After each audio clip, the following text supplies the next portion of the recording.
Como os decía, este es el título que hemos puesto y esta diapositiva, en principio, como se suele decir, una imagen vale más que 1000 palabras. El grave problema, y no solo en adultos, sino también en los niños. Unas preguntas que nos hacemos. ¿El hombre está evolucionando nuevamente? ¿El mundo está gordo? Y como dice la doctora Roya, la obesidad es la madre de todas las enfermedades y cada vez vemos más. Y hoy lo irán demostrando mis compañeros que me siguen. Vamos a ver, ¿cuál es la definición? Perdonar si la imagen, porque he intentado poner colores como se suele intentar poner colores en la alimentación. Y entonces a lo mejor alguna va a salir mal. Os pido disculpas en ese sentido. Pues se define obesidad como un exceso de grasa corporal y no simplemente un exceso de peso. Mucho mejor. ¿Cuál es la definición de la OMS? Pues la obesidad es un síndrome metabólico complejo, y es una enfermedad que es crónica y multifactorial. Y por desgracia su prevalencia va aumentando. La evolución de hasta los niños afecta. Vamos a hacer unos datos, unas estadísticas de cuál es la prevalencia de la obesidad. Con respecto a Europa, España está en el 33% de sobrepeso y el 11% de obesidad. Estos son datos del 2007. Luego veremos una última diapositiva de datos actuales. Estamos a la par que Alemania. Los únicos países que tienen una prevalencia menor son Suecia y Finlandia. Por regiones, todos conocemos cómo parece ser que el sur la obesidad es mayor. En la región centro, que es la que nos corresponde a nosotros, estamos en unas cifras en hombres de 9,31 y en mujeres de 15,29. Pero lo que es todo el sur, Galicia y la región canaria, pues se suben bastante más. Y esta es la evolución, un poco la prevalencia que había en un principio. En el 2003 la obesidad representaba el 13,32% y en el 2012 el 17,03%. Hay gente que dice que en el 2050 el 50% de la población será obesa. Esperemos que no lleguemos a eso. ¿Cómo lo diagnosticamos? ¿Qué hacemos nosotros desde en atención primaria y cualquier médico para diagnosticar? Pues la valoración, tenemos un índice, este índice es el índice de masa corporal, es un índice indirecto de medición de la grasa corporal y es muy fácil de calcular. Es el peso en kilos partido por la talla de metros al cuadrado. Es una medida de peso. Pero tiene también sus engaños. Estas dos personas tienen el mismo índice de masa corporal, pero obviamente uno tiene exceso de grasa y otro tiene exceso de músculo. Entonces, nos vale para medir, pero hay que tener también otras herramientas. ¿Y cuáles son los criterios de la SEDO para clasificarlo? Pues hablamos de normopeso, entre 18,5 y 29,4 Se me han descolocado las diapositivas al transformarlas aquí, porque eso estaba de otra forma, pero bueno. El normopeso, hablamos de 18,5, 24,5 kilos por metro cuadrado, por metro elevado al cuadrado, y empezamos a hablar de grado de obesidad 1 a partir de 30.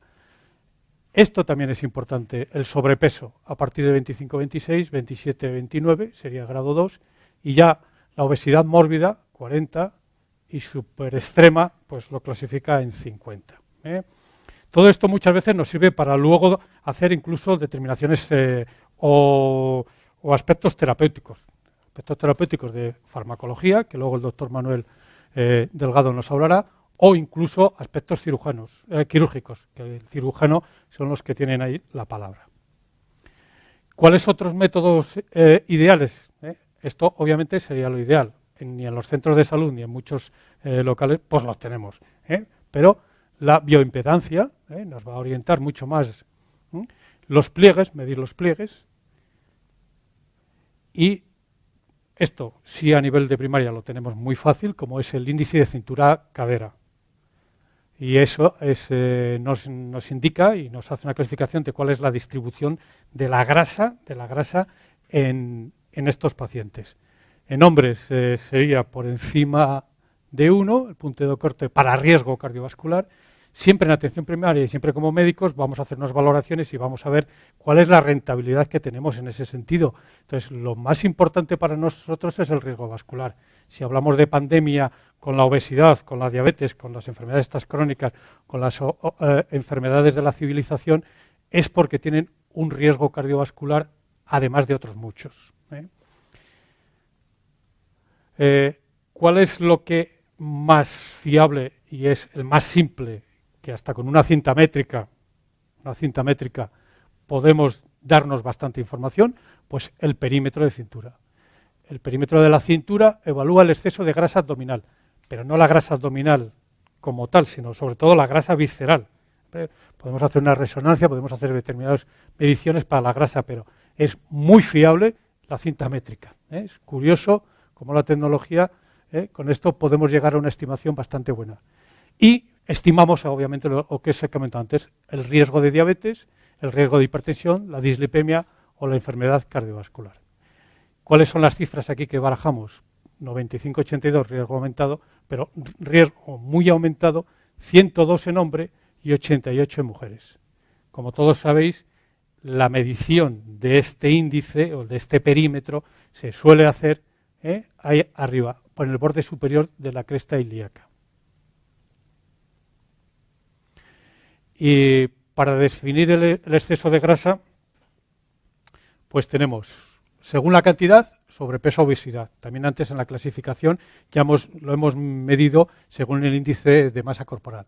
Y según la distribución, que eso lo podemos decir central, androide o periférica ginoide. En la androide, el exceso de grasa es en la zona abdominal, es el tipo manzana, y se caracteriza en comorbilidades, sobre todo hipertensión, resistencia a la insulina, diabetes, dislipemia y cardiopatía. Según el índice cintura-cadera, la proporción mayor es de 0,8 en mujeres y de 1 en hombres, que es cuando aumentaba el riesgo cardiovascular. Las comorbilidades que aquí tenemos. La ginoide es la que se da más en mujeres, obviamente. El exceso de grasa es alrededor de las caderas y los glúteos, es la llamada forma de pera. Es relativamente benigna, entre comillas, porque también hay a veces enfermedades desencadenadas de enfermedad coronaria y sobre todo patología osteomuscular o de insuficiencia circulatoria, trastornos de varices y las osteoartritis, cadera y sobre todo rodilla. Y la proporción es menor de 0,8 en mujeres y menor de 1 en hombres. ¿Cuál es la etiología? Pues la etiología primaria y secundaria. Nosotros en atención primaria es la que más vemos, valga la redundancia, primaria, y las secundarias, que estas las derivamos al endocrino. Desde el hipotiroidismo, hipogonadismo, síndromes hipotalámicos, tumores, genéticas, el Prader-Willi, fármacos, que también, y las pseudoobesidades, lipodistrofia, lipomatosis múltiple, bueno, pues que representan muy poco. ¿Cuáles son los agentes etiológicos que provocan esta situación? ¿Qué factores, por así decirlo, desencadenan que nosotros acabemos en obesidad? Pues tenemos factores socioeconómicos, el entorno socioeconómico cultural, factores demográficos. Ya hemos visto por las regiones que parece ser que se contagian, hay determinadas zonas que hay, seguro que siempre es el estilo de vida, que aumenta la sobrecarga ponderal. El entorno familiar, importantísimo, el ambiente es importantísimo. Obviamente tenemos que tener una susceptibilidad genética, pero todos ahora conocemos que la susceptibilidad genética hasta podemos con la nutrición modificar los genes. No los genes, pero sí la expresión de los genes, que en ese sentido es tan importante como modificar el gen. Antecedentes en la primera infancia, peso al nacer, la lactancia materna. La lactancia materna vale para muchas cosas que luego iremos viendo. Hábitos alimentarios, obviamente, el ambiente, la actividad física y la sobrecarga ponderal. Si el padre y la madre son obesos, los niños tienen muchas posibilidades de ser también obesos. Entonces hemos comentado que es una enfermedad multifactorial, y hay tantos factores donde en la balanza, para donde se vaya, se manifestará de una forma y otras.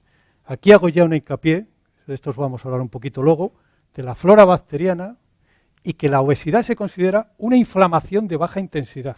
Es un proceso inflamatorio.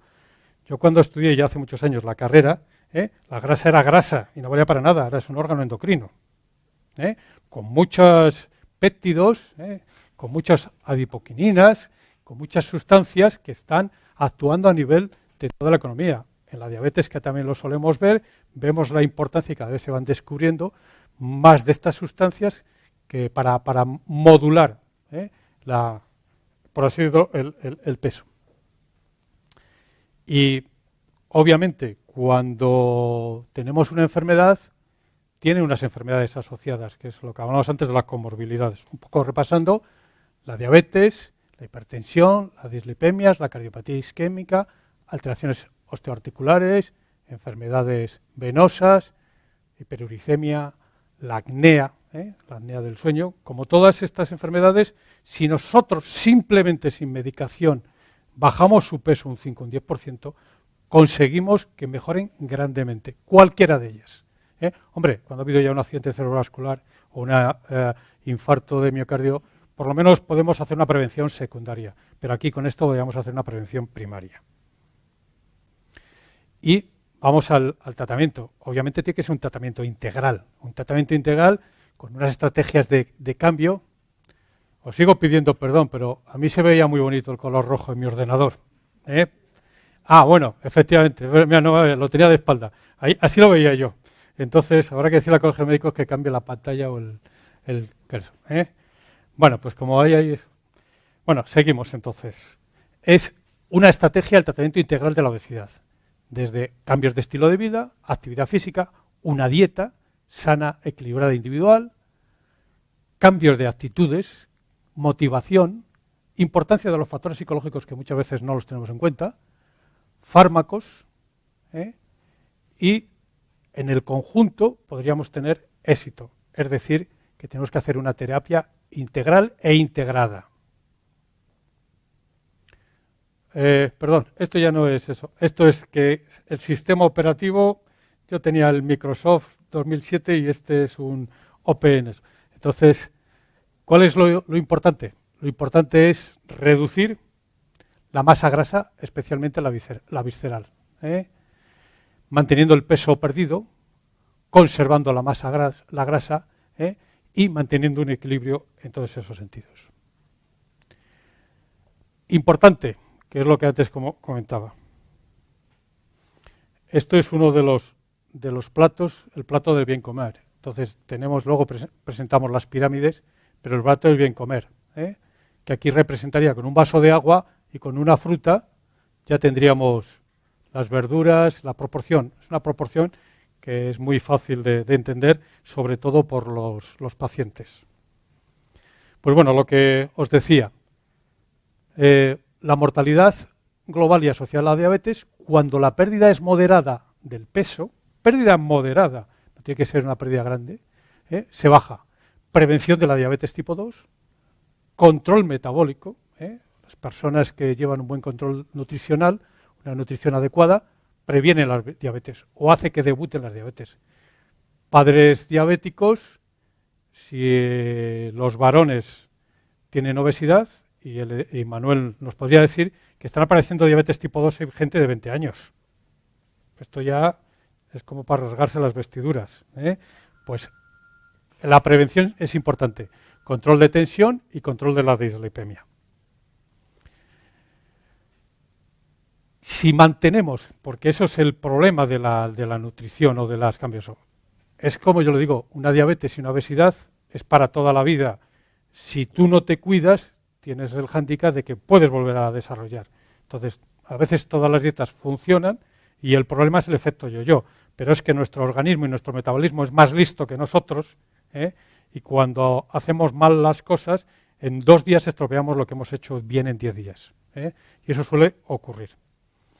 Entonces, permite una reeducación alimentaria al ser mantenida en el tiempo. Esto no es para 3 meses y, como se decía, la operación bikini, no. Hay que mantenerlo en el tiempo para que tengamos unos beneficios. Atenúa los procesos de adaptación metabólica. Hay que adaptar al cuerpo, hay que mandarle órdenes para que por así decirlo, se adapte a esos cambios que antes los ha perdido. Evita síntomas psicológicos y cambios de comportamentales, las pulsiones, y luego ya aquí ya entramos en las patologías del comportamiento de la alimentación, que algunos de tantas dietas y tantos desórdenes que organiza a nivel de su mente puede ocasionarle. Atenúa esa hiperfagia pospérdida de peso, es decir, me quito y cuando está mal hecho o cuando no ha sido mantenida, pues provoca las situaciones. ¿Cuál sería una alimentación equilibrada y correcta? Pues es un poco más o menos mejorar hábitos nutricionales, es la madre del cordero. Entender y recordar que la nutrición es un hábito, que lo importante no es lo que comas un día, sino lo que comas cada día. No es que comas un día una cosa, sino cada día. Poco redundando. Hábitos y educación sanitaria, educación para la salud, y estilo de vida activo. Para mejorar esta dieta, aumentamos el número de ingestas. Estos son rasgos fundamentales. Yo no me voy a entrar a decir tal dieta, 1.500 calorías, sino estamos haciendo un planteamiento general y creo que es lo más ideal. Son pinceladas sobre la alimentación y la nutrición. Y yo muchas veces, aunque se me ha escapado, es poco dieta, pero creo que tendríamos que hablar de comer adecuadamente, comer equilibradamente y con unos nutrientes también adecuados. Más que dieta, la dieta parece que es una imposición. Dieta, yo como le digo a muchos de mis pacientes, dietas las hacemos todos los días, o las hacemos bien o las hacemos mal, pero dieta hacemos todos los días. Lo importante es hacer una dieta sana y equilibrada. Aumentar el consumo de fibra, vitaminas y oligoelementos en los alimentos que vayamos combinando, una buena hidratación, proteínas de calidad, grasas saturadas, reducirlas y azúcares simples. Se volvió de quitar todas las grasas a que ahora estamos buscando las grasas saludables. Es que es muy importante las grasas. Y tanto el omega 3 como el omega 6, pero sobre todo el omega 3 que tanto carecemos, grasas saludables. Las vegetales suelen ser muy, muy buenas. Y azúcares simples. Volvemos a que el pan refinado no es tan bueno y el pan integral es mucho mejor. Entonces no es quitar el pan. Quitarse el pan pues depende de los hidratos de carbono que cada uno tenga. Y antioxidantes. Si nosotros tenemos colores y tomamos verdes, los antioxidantes salen por... Y si encima lo comemos de calidad, pues mucho mejor, mucho mejor. Aquí no sale la torta, pero bueno, aquí venía otra torta como esta, donde esto es lo que actualmente se hace. Se come un 40% de hidratos de carbono, un 40-45% de grasas y un 17% de proteínas. La realidad sería un 15% de proteínas, 50-55% de hidratos de carbono o 30 o 35%. Ni esto, porque esto, por desgracia, está aumentado con las grasas saturadas. Si fuesen grasas no saturadas, pues a lo mejor otra actuación y otros resultados a nivel de las comorbilidades y de la salud de la persona serían diferentes. Bueno, y esto era una ficha, donde aquí poníamos un poco y lo que quería aquí resaltar era las grasas trans. Las grasas trans, menos de un 7%. ¿Por qué? Las grasas trans, también un poco recordando mis años, cuando empezamos las grasas trans, las margarinas vegetales eran lo mejor que se podía hacer, las mantequillas era lo peor, y luego con el transcurso del tiempo se ha visto que es al contrario. Incluso que las grasas trans producen más mortalidad que las grasas saturadas. O sea, que eso es lo grave. El problema de las vacas y la mantequilla es que también viene un origen que no es el más adecuado para la nutrición humana. Pero bueno, si estuviésemos en una vaquería en Asturias, probablemente la mantequilla allí podría ser hasta buena. Y luego otra cosa importante, en cuestión de energía. Si nosotros hacemos unas estimaciones basales, en varias fórmulas para obtener cuál es el gasto energético basal y dependiendo del ejercicio, en personas obesas, estamos hablando de eso, si hacemos un déficit de esa pauta calórica que tenemos de 500 a 600 calorías al día, podemos llegar a perder 200 o 300 gramos a la semana. Eso, en la constancia de meses y meses, pues llegamos a perder a veces ese 5 o 10%, que es lo necesario para bajar la incidencia de patologías. Y esto, bueno, podría ser una dieta por intercambios, una dieta que siempre debe ser personalizada. Aquí tenemos esto: hidratos de carbono 50-55, proteínas 15 y grasas 30 o 35. Lo que os he comentado antes, si hacemos un cálculo de energético real, restamos esto, llegamos a perder entre 300 o incluso 400 gramos a la semana. Y el cálculo puede ser también sobre 20 o 25 kilocalorías, kilogramos de peso real, para empezar a trabajar. Son formas de... Cuando me queden 5 minutos me avisas. Bueno, condiciones que debería cumplir el tratamiento: disminuir la grasa corporal preservando la masa magra. Sabemos que el músculo es cuanto más músculo hay, más, por así decirlo, gasto metabólico se produce, más que de la grasa. Se debe de realizar en un espacio de tiempo prolongado y debe ser eficaz a largo plazo. Es decir, que tenemos que hacerle unas orientaciones nutritivas para mantener el peso perdido. Pasamos a la otra pata, como en la diabetes. Sería una banqueta esta de 3 patas. En la diabetes los fármacos, aquí sería también la cirugía, y es la nutrición y el ejercicio físico. ¿Por qué es importante el ejercicio físico? Aumenta el gasto. El músculo, al moverlo, gastamos más. Mantenemos la masa magra, importantísimo. Estimulamos a nivel la movilización lipídica a nivel de los adipocitos. Disminuimos esa grasa visceral, que es la patológica. Mejoramos las comorbilidades y la mejoría psicológica. Como suelo decir, el ejercicio físico es un buen ansiolítico. Esta es son 2 imágenes de la misma pirámide. Es la dieta mediterránea, que es lo que se preconiza, volver a los orígenes de la alimentación, la dieta mediterránea. Esta es sacada por la SEDO y por diferentes sociedades españolas.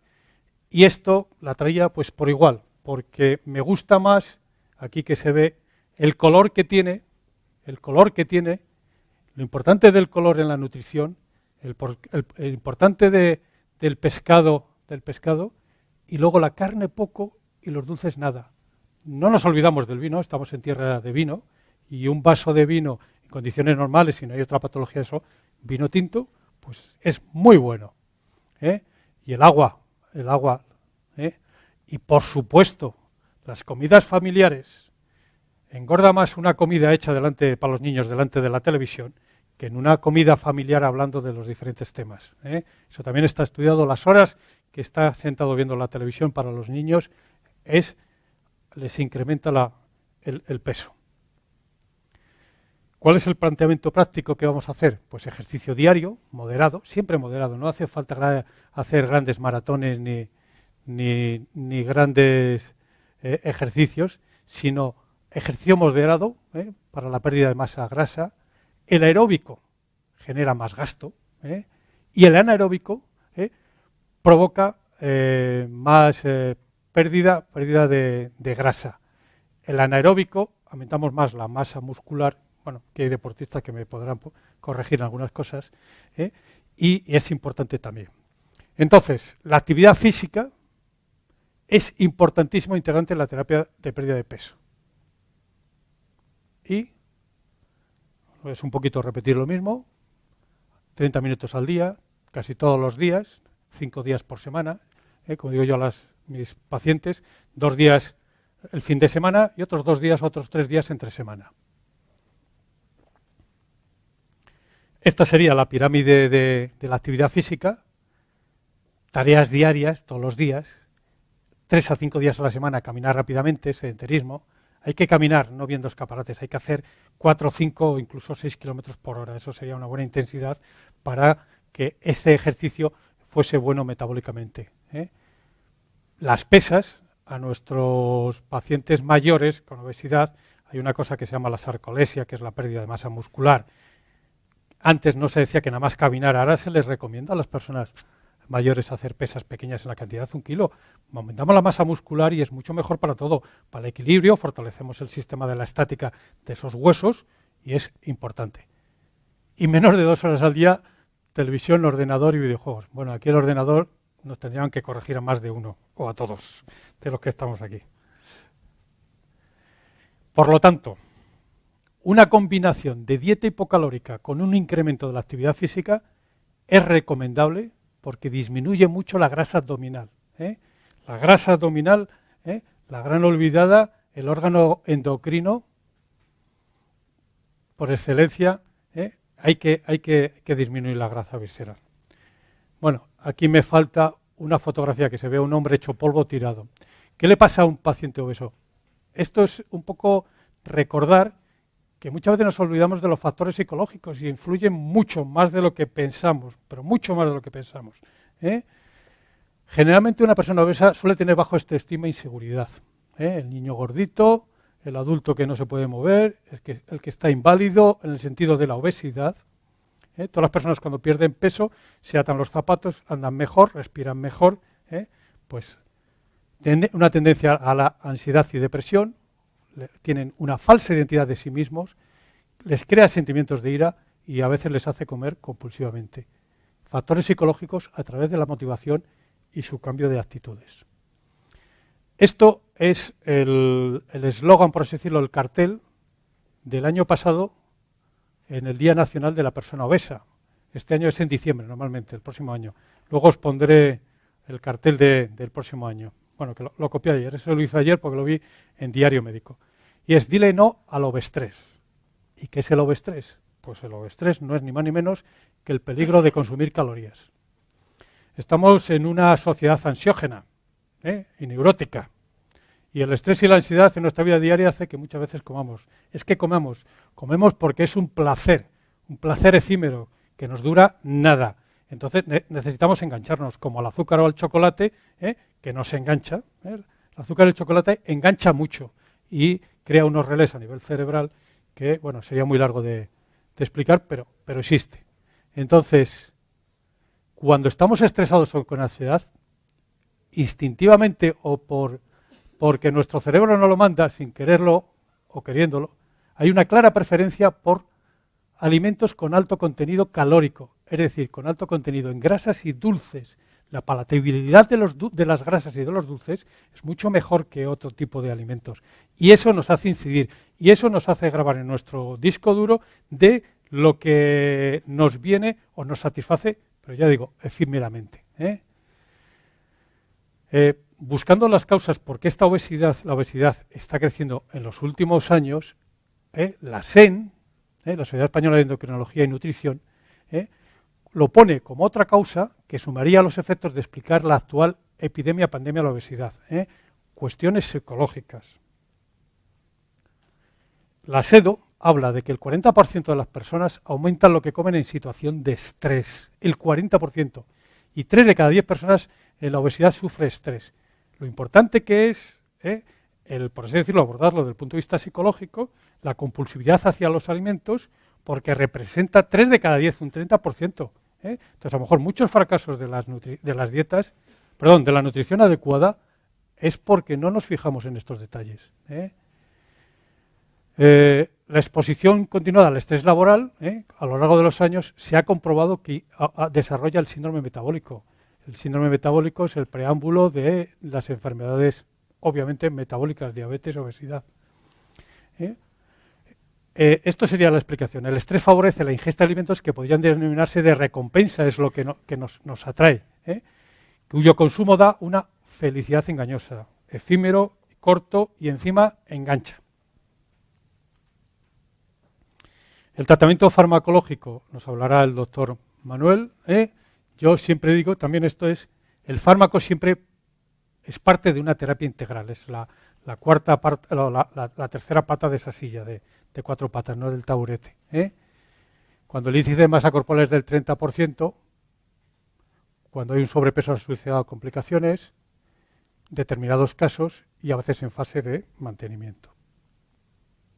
La cirugía está reservada cuando el índice de masa corporal está 40%, obesidad mórbida, y hay técnicas restrictivas y malasortivas que todos conocemos y no es el tema de este debate o la ponencia. Esto lo he sacado, es un algoritmo. El algoritmo tenía que estar ahí arriba, pero como el sistema operador es diferente, pero bueno, creo que es un poco por llamar la atención. Esto es las guías Fisterras, un poco modificadas, en lo cual, bueno, todos sabemos el paso escalonado de cómo empezar con una anamnesis, la talla, el peso, el perímetro de cintura y la tensión arterial. Desde el punto de vista de atención primaria es lo más importante, el perímetro de cintura, que lo hacemos. Y luego, siempre hay que descartar una obesidad secundaria, para eso está la analítica, breve consulta motivacional, y luego pues ya cada un maestrillo tiene su lebrillo, pues cada 3 meses puede ser el control de médico o enfermera. Antes hablábamos de que si tuviésemos un nutricionista en los centros de salud, pues sería bueno, si tuviésemos un psicólogo también por otros aspectos, pero mientras tanto pues habrá que hacer el médico o la enfermera pues un mes, otro mes. Lo que sí es cierto que cuando se pasa 3 meses a las personas se nos olvida todas esas cosas. A veces hay que estar en un principio durante un año seguido con una frecuentación mucho mayor. Y creo que eso a veces tiene éxito y está demostrado por otras técnicas de nutrición. Bueno, pues al final obviamente, si no pierde peso, derivar a un centro especializado para valorar cirugía, sobre todo cuando el índice de masa corporal es 40. Si no pierde peso y vemos eso, darle tratamientos farmacológicos pues a veces es negativo. Todos sabemos la polimedicación que tenemos y el riesgo que tenemos de efectos o de interacciones. Cada día nos vemos más porque usamos medicación más agresiva. Ahora ya estos son conceptos. Por mí es importante estos aspectos y antes los he recordado. Se está hablando mucho de la microbiota. Microbiota o flora. Pues, ¿qué es la microbiota o la flora intestinal? Es el conjunto de gérmenes que conviven con el huésped en un estado normal sin causarle enfermedad. Entonces, los microbios no son flora, es mucho mejor la palabra microbiota. Y en la microbiota tenemos gérmenes por todo el cuerpo, excepto en el cerebro. Pero tenemos 10 veces más microbios que células en nosotros. Nosotros somos más un microbio andante que un cuerpo andante. Es 10 veces más microbios que gérmenes. Y estos no son patógenos, aunque aparece por aquí un estreptococo, un bacteroides, estafilococos. Estos están en simbiosis con nosotros. Y ahora, como veremos, son importantísimos. Se inician desde que nacemos y es más, se está comprobando de que incluso la madre transmite al feto microbios a través de la placenta, pero entran microbios de las experiencias de la madre. Por eso, dependiendo de la microbiota de la madre intestinal, así será la respuesta de ese feto. Y no es lo mismo una cesárea que hacer un parto natural por el canal vaginal. Adquirimos el matar bichos en el canal del parto, pues bueno, pues está demostrado que un feto que nace por parto natural tiene mucha más calidad de vida, más expectativa y más defensas. El sistema inmune es mucho más fuerte que el que nace por cesárea. Y la lactancia materna es fundamental para el desarrollo de la microbiota del niño. La madre le transmite a través de los conductos galactóforos el estreptococo. Que claro que cuando hace las anginas pues nos asustamos, pero está en simbiosis en un principio con nosotros. Y los niños cuya nutrición es la leche materna, su fuerza, su sistema inmunitario es mucho mayor. Bueno, vamos un poquito más deprisa. Esto es un poco la comida basura que está llena de grasas y de glúcidos refinados, provoca una endotoxemia, provoca una inflamación. El tejido adiposo se carga de ácidos grasos libres y provoca una obesidad central, que todo incide sobre la microbiota intestinal. Producen alteraciones. Entonces, incluso los macrófagos, con una serie de interleuquinas, con factores de necrosis tumoral, sobre todo aquí a nivel del tejido adiposo, deteriora la microbiota. Esta microbiota intestinal favorece la obesidad, la diabetes y el síndrome metabólico, o el síndrome metabólico, la diabetes o la obesidad. ¿Cuáles son las funciones? Pues de barrera, funciones tróficas, de inmunidad, regula el almacenamiento de grasa y metabólicas.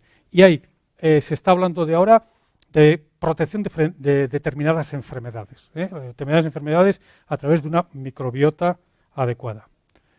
Probióticos, todos sabemos, es organismos vivos que consumen cantidades adecuadas y tienen un efecto beneficioso. Voy un poquito más deprisa.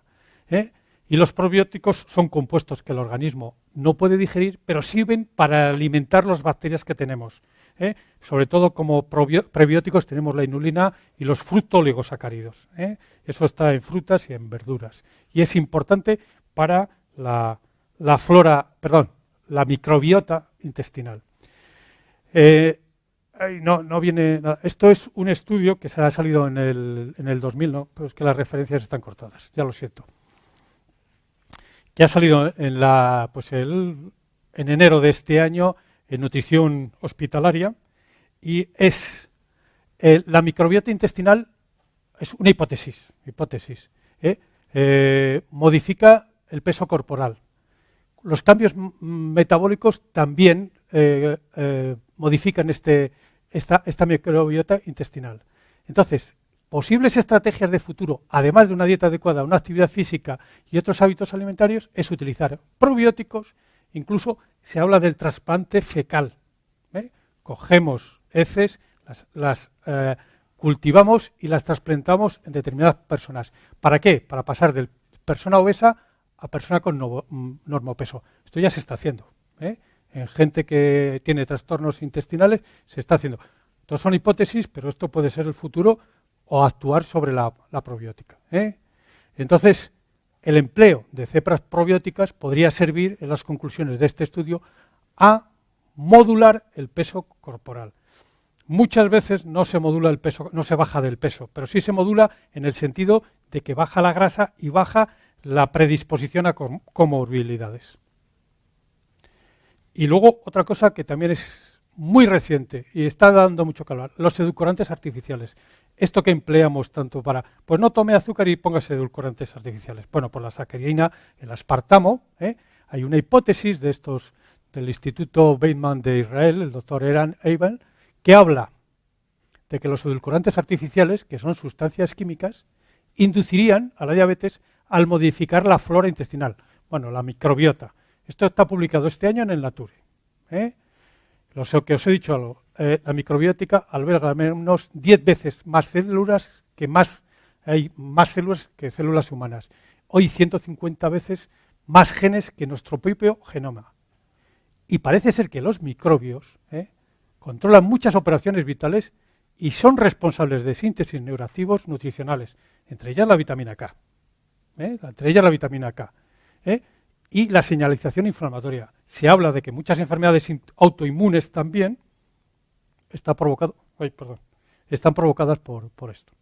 En definitiva, este es el estudio de la microbiota en Nature de 2014. En un estudio demuestra que el consumo de algunos edulcorantes artificiales altera significativamente el test de sobrecarga oral de la glucosa, induciendo un perfil de insulinoresistencia y a largo plazo puede favorecer un sobrepeso. Este desequilibrio metabólico está mediado por cambios de la microbiota intestinal. Es una cosa para seguir estudiando y trabajando. Nature del 2014. Quería hablaros del índice glucémico, 2 palabras. Es la capacidad que tiene un determinado alimento para elevar los niveles de glucosa. Una dieta con índice de glucemia medio-bajo contribuye a perder o a mantener el peso. Por contraposición, si está elevada el índice glucémico, hay mayor riesgo de diabetes tipo 2 y enfermedades cardiovasculares, e incluso algunos tipos de cáncer. La doctora Belén Sánchez ya nos hablará de nutrición y cáncer. Las dietas con índice glucémico alto, no vamos a hablar ya de la carga glucémica, que sería más largo, parece que actúan sobre determinados niveles plasmáticos de hormonas como la insulina y la leptina. La leptina es la primera hormona de la grasa, que son adipoquinas, que se descubrió. Ahora tenemos la resistina, la adiponectina, luego también tenemos otro tipo de hormonas como es la grelina, que también interviene en todos los aspectos estos que hablamos. Otro dos, por así decirlo, referencias de avances en nutrición del 2012 y en obesity del 2013 hablan que puede ser efectivo el tratamiento de la obesidad en un paciente con acumulación de grasa abdominal y que presenten además algún riesgo cardiovascular. Para el tratamiento, el índice glucémico. Es como todo, hay gente que cree, gente que no cree, pero si hacemos las cosas y no nos funcionan, habrá que ir mirando otras cosas. Este papel del índice glucémico en la obesidad visceral, inflamación subclínica. Este es de nutrición hospitalaria también de este año. Consumo de una dieta baja en índice glucémico ha sido identificado como beneficioso para la reducción del peso corporal, la grasa corporal total y la grasa visceral y los niveles marcadores proinflamatorios, así como la aparición de dislipemia e hipertensión. Todos son estrategias. Hay mucha controversia. Hay otros trabajos en que dicen que no modifica nada, pero en casi todos se habla de que se modifica la grasa visceral. Y creo que eso es importante ya para poder fijarnos también cuando hagamos una nutrición en este índice glucémico. Bueno, y esto es Belén, la que te he quitado. Perdón, no era mi intención. Simplemente, esto es, ayer salió, más en la televisión, que es el nuevo eslogan, por así decir, perdón, el nuevo llamada de atención, la nueva llamada de atención a la sociedad del Día de la Obesidad, que este año, el año pasado fue el obiestrés y este año es el cáncer. Prevenir el cáncer, prevenir la obesidad es prevenir el cáncer. Os hablo del doctor Felipe Casanueva, este es el presidente de la SEDO, que habla que la obesidad es como el cigarrillo del siglo XXI. Está pidiendo a las autoridades políticas, que igual que se ha hecho con el tabaco, luego el doctor Manuel Delgado nos hablará de los fármacos, todos desfinanciados, deberían de estar financiados en determinadas personas, y que el 23%, antes en el 2012 teníamos un 13%, el 23% de los españoles actualmente son obesos. Ya en 4 años, en 3 años, hemos subido casi el doble. Pero lo más peligroso es que en los niños es el 12 y el 13%. El doctor Pedro Pérez del SEON, este no es el presidente, ¿no? Habla también de tabaco y obesidades son la causa de 1 de cada 3 cánceres que se diagnostican en España. Y la doctora Purificación Martínez habla de la dieta mediterránea. Bueno, voy acabando. Lo importante es, esto habla el doctor Ramón Struck, que es coordinador del área de dietética y nutrición.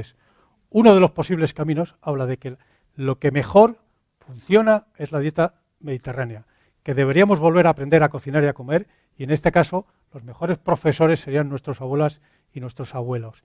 Y uno de los caminos para lograr este retorno es demostrar que la dieta mediterránea, que ya está demostrada, de forma, digo yo, irrefutable, tiene sus ventajas sobre la salud y que la sociedad lo entienda. Lo que pasa es que la industria de alimentación tiene más poder que la industria del Estado. Y ahora lo pongo un poco negro. Nos estamos matando solos con nuestros malos hábitos. Esto es para la población general y para nosotros como personas. Usted como individuo puede hacer más por su propia salud y bienestar que cualquier hospital, cualquier medicamento, cualquier médico o cualquier aparato médico. Y eso está demostrado con el ejercicio y con la nutrición adecuada. Esto es una montaña de color de basura, la parte de arriba, la parte de abajo es buena, pero esto es mucho. Eso del clic no tenía que haber salido, lo siento. En las diapositivas, el sistema operativo. Esto es lo bonito, esto es el color. Y buscamos la sonrisa entre tanto mar de necios o de caras tristes. Y gracias por la presentación. Y lo siento, vuelvo a decir lo mismo. Yo lo traía, creí que iba a verse mejor y veo que en la televisión sí, pero en lo otro no. Así que gracias.